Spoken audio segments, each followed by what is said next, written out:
Here's Russell Shepard going. Russell Shepard, a wide receiver at Louisiana State University, answers to about a dozen coaches on the field. Off the field, how many of you gentlemen are prepared? His coaching staff is even larger. Glucose, which is an energy-rich The tutor appointments, the learning specialists, the strategy tutors we have, they keep us on task.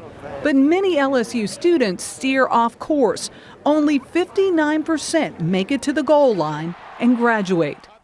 I just felt like I failed. Kendall Loftus graduated high school with honors, but the Baton Rouge native says by the end of her freshman year, I just felt like since I wasn't doing good, I just kind of gave up. You gave up? Mm-hmm. Is that hard to admit? Yeah. Why? Because I feel like I let my parents and myself down.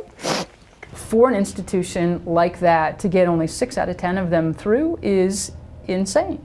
Katie Haycock heads up a research organization that tracks college graduation rates. They assume their responsibility ends at letting students in, and then if students figure out what to do, then they'll succeed, and if they don't, they don't. LSU is hardly alone. Graduation rates are equally low at hundreds of other well-known schools, including schools in the Pacific 10, the Southeastern Conference, and the Big 12. Would you call this a crisis? Absolutely. Dr. Sandra McGuire is a vice chancellor in charge of academics at LSU. She says some kids are dropping out for financial and personal reasons, but says there's a bigger problem. They don't have study skills, learning strategies typically, and unfortunately so many of them give up when they encounter difficulty. Institutions that really succeed do that. They don't just track their graduation rates, they track what's happening to students in the first week, in the first month, when their attendance falls off or when their homework doesn't get turned in. They act aggressively in that moment. The University of Maryland used that approach to significantly raise their graduation rate over the last decade, from 60% to 82%. It happened with smaller class sizes, mandatory tutors, and courses tailored to their students' needs. Our job is to provide students with degrees.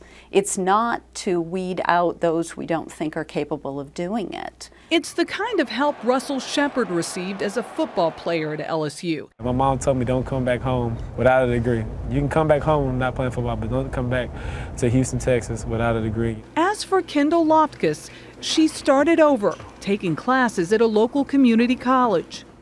Do you worry about not getting a college degree? Mm-hmm. Why? Because most jobs now, like even people with bachelor's degree can't even get a job. And so that's kind of hard. She's trying to keep the promise she made to her mother that one day she will earn that diploma.